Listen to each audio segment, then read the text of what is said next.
Hello दोस्तों, स्वागत है आप सभी का आपके अपने चैनल रामसर ऑफिशियल पर। आज हम मुख्यतः 3 टॉपिक पर डिस्कस करेंगे। सबसे पहले हम बात करेंगे प्रायद्वीपीय पठार के विषय में, पेनिनसुलर प्लेटू पर। उसके बाद हम बात करेंगे पश्चिमी घाट, जिसे सह्याद्री कहते हैं, ये इंग्लिश में इसे वेस्टर्न हिल्स कहते हैं। उसके बाद हम बात करेंगे पूर्वी घाट या ईस्टर्न हिल्स के विषय में। ये टॉपिक आपकी परीक्षा की दृष्टि से बहुत ही महत्वपूर्ण है। कई बार आपकी परीक्षा में इससे प्रश्न पूछे जाते हैं। हम देखते हैं सबसे पहले यहाँ पर पेनिनसुलर प्लेटू के विषय में। तो यह त्रिभुजाकार रूप में फैला हुआ क्षेत्र है। इसका अगर विस्तार देखें तो इसका उत्तरी विस्तार जो है वे अरावली, पश्चिम में अरावली पर्वत श्रृंखला से लेकर राजमहल पहाड़ियों के होते हुए पूर्व में शिलांग के पठार तक विस्तृत है। जबकि इसका दक्षिणी अगर क्षेत्र देखें तो ये कन्याकुमारी तक विस्तृत है। ये पठार भारत के प्राचीन भूखंडों में से एक है, जो कि गोंडवाना भूमि का हिस्सा है। जिन भी साथियों ने भारत के भूगर्भिक संरचना से संबंधित वीडियो को नहीं देखा है वो उसे अवश्य देख लें, क्योंकि उसमें हमने भारत के प्राचीन स्थल खंडों व प्लेटों से संबंधित तथ्यों को विस्तार से समझाया हुआ है। हम बात कर रहे हैं प्रायद्वीपीय पठार की। तो प्रायद्वीपीय पठार का अगर ढाल देखें तो इसका ढाल उत्तर व पूर्व की ओर है। जैसा कि आप जान सकते हैं, अमरकंटक की पहाड़ियों से मध्य प्रदेश में बात करें, अमरकंटक की पहाड़ियों से निकलने वाली सोन नदी बहकर कहाँ जाती है? उत्तर की तरफ जाती है, वह गंगा नदी में मिल जाती है। उसके बाद हम बात करें, अगर इसके पूर्व की ओर बहने वाली नदियों की देखें तो महानदी, गोदावरी, कृष्णा, कावेरी, पेन्नार आदि नदियाँ जो कि पश्चिम से पूर्व दिशा की ओर बहती हैं और बंगाल की खाड़ी में गिरती हैं। हम बात कर रहे हैं प्रायद्वीपीय पठार की। तो प्रायद्वीपीय पठार को छोटे छोटे पठारों के रूप में विभक्त किया गया है। जैसे कि हम देख सकते हैं, मध्य भारत का पठार, मालवा का पठार, छोटा नागपुर का पठार, दक्षिण भारत का पठार, तेलंगाना का पठार, कर्नाटक का पठार। तो यहाँ पर हम बात कर लेते हैं कुछ मुख्य पठारों की, प्लेटो की, जो कि आपके एग्जाम में कई बार पूछे जा चुकी हैं व पूछे जाने की उनकी अत्यधिक संभावनाएं हैं। जिसमें सबसे पहले हम बात करेंगे मालवा व बघेलखंड का पठार। तो मालवा व बघेलखंड का पठार जो आपका है कहाँ पड़ता है? एमपी में पड़ता है। कई बार पूछा जाता है इससे संबंधित कि किस राज्य में पड़ता है। तो मालवा व बघेलखंड का पठार मध्य प्रदेश में है। जबकि बुंदेलखंड, ये आपका क्षेत्र यहाँ देख रहे हैं कि बुंदेलखंड का जो पठार है वह मध्य प्रदेश और उत्तर प्रदेश दोनों में विस्तारित है। आगे हम बात करें दंडकारण्य जो पठार है, ये आप यहाँ पर देख सकते हैं, दंडकारण्य पठार यहाँ पड़ता है। तो ये ओडिशा, आंध्र प्रदेश व छत्तीसगढ़ में फैला हुआ है। जबकि रायलसीमा की बात करें तो ये कर्नाटक व आंध्र प्रदेश में फैला हुआ है। रायलसीमा जो उत्तरी सरकार, ये आपका क्षेत्र दिख रहा है यहाँ पर विस्तृत है, ये कहाँ पे है? तो आपने देखा कि कर्नाटक व आंध्र प्रदेश में विस्तृत है। अब हम बात करें शिलांग पठार की, जो कि बहुत ही इंपॉर्टेंट है। कई बार प्रश्न आपके एग्जाम में डायरेक्ट पूछा गया है कि शिलांग का पठार कहाँ पर है। तो शिलांग का पठार मेघालय में है। अब बात करते हैं छोटा नागपुर का पठार। तो छोटा नागपुर पठार कहाँ पे है? तो ये झारखंड में है। यहाँ पर आप देख सकते हैं छोटा नागपुर के पठार को। यहाँ पर ध्यान देने योग्य बात यह आपके लिए है कि कई बार प्रश्न डायरेक्ट पूछा गया है कि शिलांग का पठार किसका भाग है।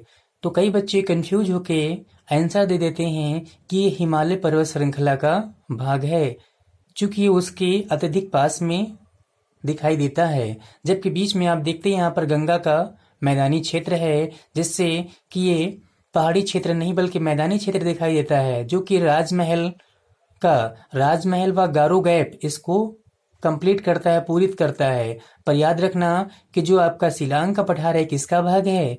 ये हिमालय का भाग ना होके प्रायद्वीपीय पठार का हिस्सा है। और कई बार ये प्रश्न आपके परीक्षा में डायरेक्ट पूछा गया है।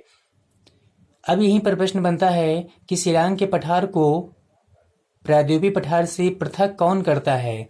तो शिलांग के पठार को प्रायद्वीपीय पठार से पृथक राजमहल गारो गैप करता है। कौन करता है? तो राजमहल व गारो पहाड़ियों के बीच में जो गैप है वह गैप इसे पृथक करता है, जो कि जलोढ़ निक्षेपों के द्वारा पूरित किया गया है। यहाँ पर हम बात कर लें, जो शिलांग का पठार है इसमें मुख्यतः हम देखेंगे गारो पहाड़ियाँ, खासी पहाड़ियाँ व जयंतिया पहाड़ियाँ स्थित हैं, जो कि यहाँ पर रहने वाले लोगों के नाम से जानी जाती हैं। ये भारत का सर्वाधिक वर्षा वाला क्षेत्र है। यहाँ पर विश्व में कह सकते हैं सर्वाधिक वर्षा यहीं पर होती है। कहाँ पे? तो आपके मानसिनराम में, मेघालय के कहाँ पे? मानसिनराम में। और ये विश्व का सबसे आर्द्र क्षेत्र भी है। याद रखिएगा, कई बार प्रश्न पूछा जाता है। यहीं पर अगर बात करें तो जीवित जड़ पुल भी पाए जाते हैं। चलिए हम देखते हैं, चूंकि हम बात कर रहे हैं प्लेटो की, तो पहले प्लेटो भी डिस्कस करेंगे, बाद में हम और पॉइंटों को डिस्कस करेंगे। अब हम बात कर लेते हैं यहीं पर हैं कि छोटा नागपुर का पठार। तो छोटा नागपुर पठार जैसा कि आप जानते हैं, इसे रांची का पठार भी कहते हैं। क्या कहते हैं? तो छोटा नागपुर के पठार को रांची का पठार भी कहते हैं। इसे संप्राय मैदान के नाम से भी जाना जाता है तथा और अगर इसकी बात करें तो इसे रूर प्रदेश भी कहा जाता है। क्या कहते हैं? तो इसे रूर प्रदेश भी कहते हैं, क्योंकि ये खनिज भंडारण की दृष्टि से सबसे संपन्न क्षेत्र है। दामोदर नदी का उद्गम भी इसी क्षेत्र से होता है, जिसे बंगाल का शोक कहा जाता है। दामोदर, जैसा कि आप जानते हैं, किसकी सहायक नदी है? तो दामोदर हुगली की सहायक नदी है। हम आगे बढ़ते हैं अगले पॉइंट की तरफ। तो यहाँ ध्यान देने योग्य बात है कि प्रायद्वीपीय पठार में हिमाच्छादन के प्रमाण पाए गए हैं। अर्थात प्रायद्वीपीय पठार जो आपका है, एक समय में यह हिम से ढका हुआ क्षेत्र था, मतलब बर्फ से ढका हुआ क्षेत्र था। तो अगर क्वेश्चन आपके एग्जाम में पूछा जाता है कि क्या प्रायद्वीपीय पठार में हिमाच्छादन के अवशेष पाए गए हैं, तो क्या बताएंगे?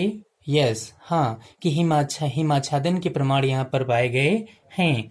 अब हम बात करेंगे यहाँ पर पाई जाने वाली पर्वत श्रेणियों के विषय में। तो देख लेते हैं कि प्रायद्वीपीय पठारी जो क्षेत्र हमारा है, यहाँ पर कौन कौन से पर्वत श्रेणियां पाई जाती हैं और उनकी विशेषता क्या है हमारे एग्जाम में।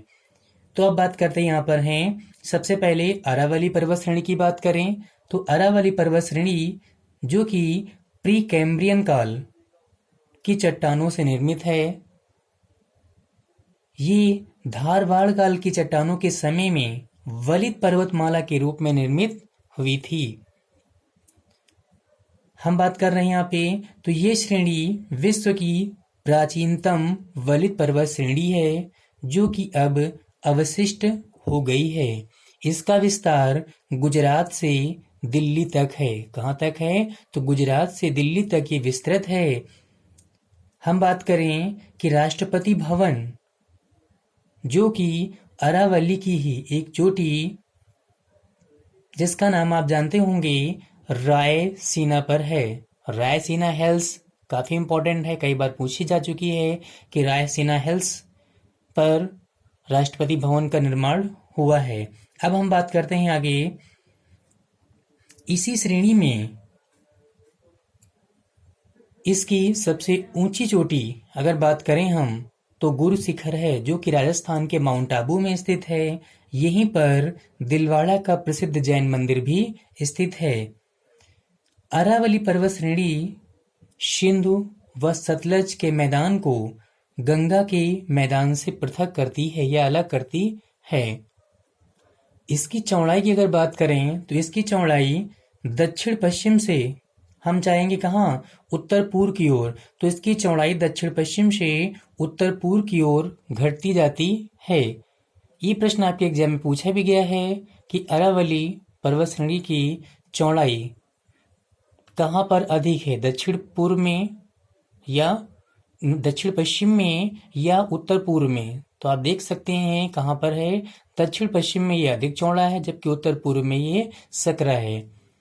अब हम बात करते हैं यहाँ पर हैं विंध्याचल पर्वतमाला की। तो आप जैसे देख रहे हैं ग्रीन कलर से हमने बना रखा है, यहाँ पे आपके मैप में है कि विंध्य श्रेणियाँ या विंध्याचल पर्वत श्रेणियाँ, तो ये मालवा पठार के दक्षिण में स्थित हैं तथा उत्तर भारत की जो आपका नॉर्थ इंडिया है, उत्तर भारत को दक्षिण भारत से पृथक करती हैं। क्वेश्चन आपके एग्जाम में डायरेक्ट पूछा गया है कि उत्तर भारत को दक्षिण भारत से कौन सी पर्वत श्रेणियां पृथक करती हैं, तो विंध्य पर्वत श्रेणियां या विंध्याचल पर्वत श्रेणियां पृथक करती हैं।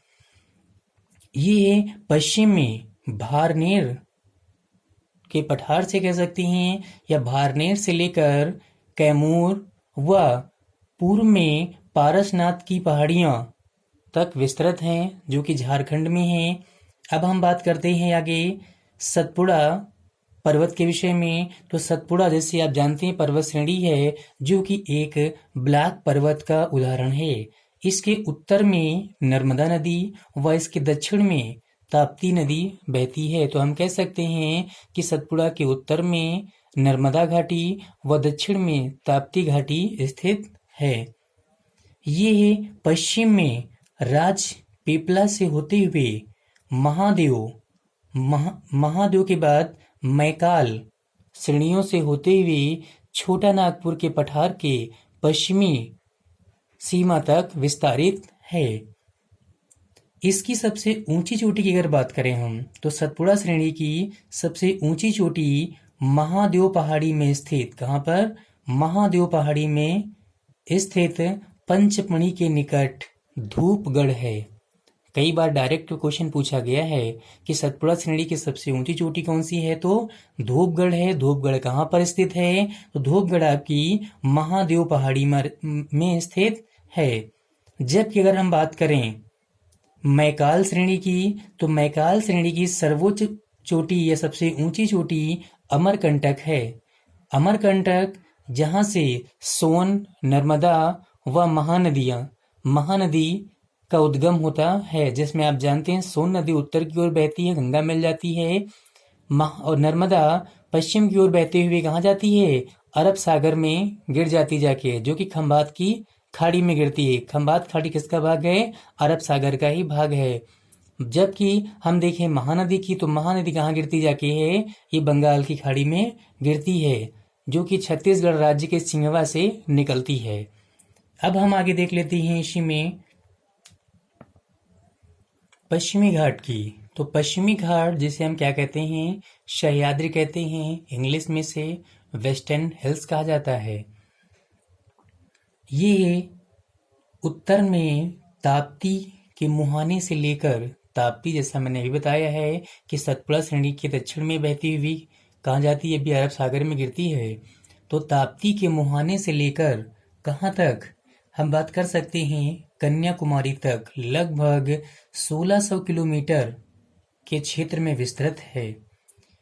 इसके उत्तर में अगर बात करें तो गिरि पर्वत स्थित है, जो कि आप जानते हैं एशियाई सिंह का निवास स्थल है, एशियाई सिंहों के लिए प्रसिद्ध है। अब हम बात करें आगे इसी में, तो इस पर्वत श्रृंखला की अगर बात करें या पश्चिमी घाट की बात करें, तो इसमें थाल घाट, भोर घाट व पाल घाट आदि दर्रे पाए जाते हैं। जिसमें हम बात कर सकते हैं थाल घाट की, तो थाल घाट जो कि उत्तरी सह्याद्री में स्थित है, ये महाराष्ट्र में। तो महाराष्ट्र में अगर बात करें कहाँ पर, तो थाल घाट मुंबई, नागपुर, कोलकाता रेल मार्ग व सड़क मार्ग को जोड़ता है। जबकि भोर घाट की बात करें तो भोर घाट आपका मुंबई, पुणे, बेलगांव व चेन्नई रेल मार्ग व सड़क मार्ग को जोड़ता है। जबकि हम बात करें यहाँ पर पाल घाट की, तो पाल घाट कहाँ पे है, तो पाल घाट आप दक्षिण में जाएंगे और यहाँ देखेंगे कि नीलगिरि पर्वत श्रेणी व अन्नामलाई पर्वत श्रेणी आपको यहाँ पर दिख सकता है कि ये नीलगिरि पर्वत श्रेणी है और ये अन्नामलाई पर्वत श्रेणी है। इनके मध्य में पाल घाट दर्रा स्थित है, जो कि कालीकट, त्रिचूर, कोयम्बटूर व इंदौर रेल एवं सड़क मार्ग को जोड़ता है। अब हम आगे देखेंगे कि उत्तरी सह्याद्री की सबसे ऊंची चोटी कौन सी है। तो उत्तरी सह्याद्री की या पश्चिमी घाट के उत्तरी भाग की सबसे ऊंची चोटी कौन सी है। तो ये कलसुबाई है। कलसुबाई जिसकी ऊंचाई 1664 मीटर के आसपास है। ये कहाँ पर है। तो ये हरिश्चंद्र पर्वतमाला में स्थित है। अब हम आगे देख सकते हैं यहीं पर हैं, जबकि पश्चिमी घाट की अगर बात करें कि पश्चिमी घाट की सबसे ऊंची चोटी या संपूर्ण प्रायद्वीपीय पठार की या संपूर्ण प्रायद्वीपीय भारत की सबसे ऊंची चोटी कौन सी है। तो वो आपकी कौन सी है। अन्नाई मुदी है। यहाँ पर देख सकते हैं आप मैप में कि अन्नाई मुदी चोटी जिसकी ऊंचाई कितनी है 2695 मीटर है। ये है अन्नामलाई पर्वत श्रेणी में स्थित है। तो आप यहाँ पर देख सकते हैं कि अन्नामलाई पर्वत श्रेणी है जहाँ पर अन्नाई मुदी चोटी है जो कि दक्षिण भारत की सर्वोच्च चोटी है जिसकी ऊंचाई 2695 मीटर आपको देखने को मिली। ये कई बार प्रश्न डायरेक्ट एग्जाम में पूछा जा चुका है। अब यहीं पर बात कर लेते हैं कि दक्षिण भारत की दूसरी सर्वोच्च चोटी कौन सी है। तो दोद्दा बेट्टा है। यहाँ पर आप मैप में देखिए कि दोद्दा बेट्टा दक्षिण भारत की दूसरी सबसे ऊंची चोटी है जिसकी ऊंचाई लगभग 2637 मीटर के आसपास है। ये कहाँ पर स्थित है। तो ये नीलगिरी की पहाड़ियों में स्थित है। यहाँ पर आप देख सकते हैं नीलगिरी की पहाड़ियां। इसमें क्या है दोद्दा बेट्टा जो कि दक्षिण भारत की दूसरी सर्वोच्च चोटी है वह स्थित है। यहीं पर बात करें अगर हम तो नीलगिरी पर्वत श्रेणी में ही क्या है उटक मंडक या ऊटी नामक पर्यटन स्थल भी पाया जाता है। अब यहाँ पर बात करें कि भारत की दक्षिणतम या सबसे दक्षिणी पर्वत श्रेणी कौन सी है। तो भारत की सबसे दक्षिणतम पर्वत श्रेणी आप यहाँ पर मैप में देख सकते हैं कार्डेमम या इलायची की पहाड़ियां हैं। तो भारत में सबसे दक्षिण में पाई जाने वाली कौन सी पहाड़ियां हैं। तो कार्डेमम या इलायची की पहाड़ियां हैं। इन्हीं कार्डेमम की पहाड़ियों में ही सेनकोट्टा दर्रा स्थित है। कौन सा दर्रा। सेनकोट्टा दर्रा। एग्जाम में पूछा भी गया है सेनकोट्टा दर्रा कहाँ पर स्थित है। तो कार्डेमम या इलायची की पहाड़ियों में स्थित है। अब हम बात करें कि दक्षिण भारत की या भारत की कह सकते हैं कि सबसे दक्षिणतम चोटी कौन सी है। तो भारत की सबसे दक्षिणतम चोटी महेंद्रगिरी है। यहाँ मैप में आप देख सकते हैं कि भारत की सबसे दक्षिणतम चोटी महेंद्रगिरी है।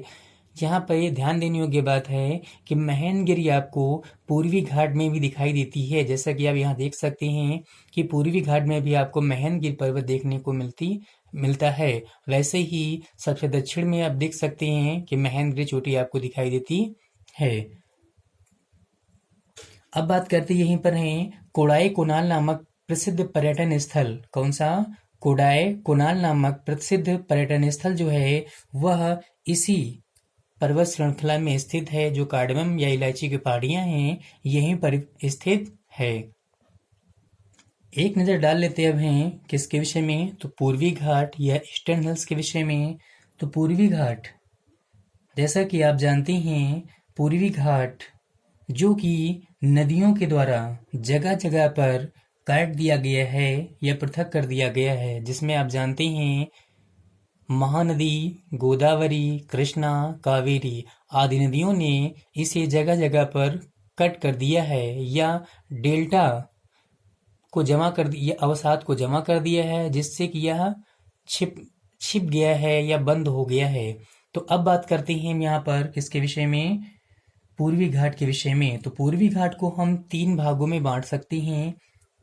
इसके उत्तरी भाग को उत्तरी सरकार, यहाँ देख सकते हैं आप हैं, इसके उत्तरी भाग को उत्तरी सरकार, मध्य जो इसका भाग है मध्य भाग को हम कुड़प्पा व दक्षिणी भाग को हम तमिल पहाड़ियाँ कहते हैं। यहाँ पर देख सकते हैं जो इसका मध्य भाग है या कुड़प्पा का जो क्षेत्र है, इसमें Nallamala hills, Palakonda hills, Javadi hills पाई जाती हैं। जबकि अगर इसके दक्षिणी भाग की बात करें तो इसमें शेवराय की पहाड़ियाँ व जवादी की पहाड़ियाँ पाई जाती हैं। यहाँ ध्यान देना है थोड़ा सा कि जो आपकी कोडप्पा क्षेत्र है इसमें नल्लामल्ला हिल्स, पालकोंडा हिल्स, इसके साथ में वेलिकोंडा हिल्स पाई जाती हैं, जबकि दक्षिणी भाग में जवेदी व सेवराय की पहाड़ियाँ पाई जाती हैं। यहाँ पर कई बार प्रश्न आपसे डायरेक्ट पूछा जाता है कि निम्न पहाड़ियों का उत्तर से दक्षिण का क्रम बताइए। तो पहाड़ियों का जो उत्तर से दक्षिण का क्रम है आप उसे आसानी से मैप के द्वारा याद कर सकती हैं। एक दो बार अगर पढ़ेंगे आप तो आपको डायरेक्ट याद हो जाएगा कि सबसे उत्तर में क्या देखा आपने, नल्लामल्ला हिल्स, फिर पालकोंडा हिल्स, उसके बाद जावेदी हिल्स, फिर सेवराय हिल्स, और नीचे बात करें तो इसके भी नीचे हम देखेंगे कि अन्नाई मोदी हिल्स आपको देखने को मिलती हैं। अब हम बात करें कि पूर्वी घाट की सबसे ऊंची चोटी कौन सी है, तो पूर्वी घाट की सबसे ऊंची चोटी का नाम क्या है, अरोयाकोंडा है।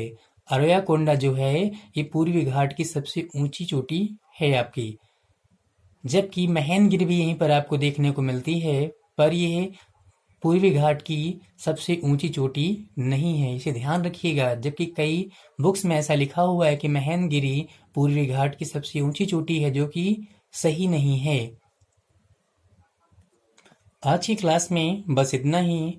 अगली क्लास में हम आपके लिए उत्तर भारत का मैदान व पूर्वी तटीय मैदान तथा पश्चिमी तटीय मैदान के विषय में डिस्कस करेंगे। उसके बाद हम भारत के द्वीपीय क्षेत्रों के विषय में चर्चा करेंगे। यदि वीडियो आपको पसंद आए तो इसे लाइक करें व अपने दोस्तों को शेयर करें तथा चैनल को सब्सक्राइब करें एवं कमेंट के द्वारा अपनी प्रतिक्रिया जरूर दें। धन्यवाद।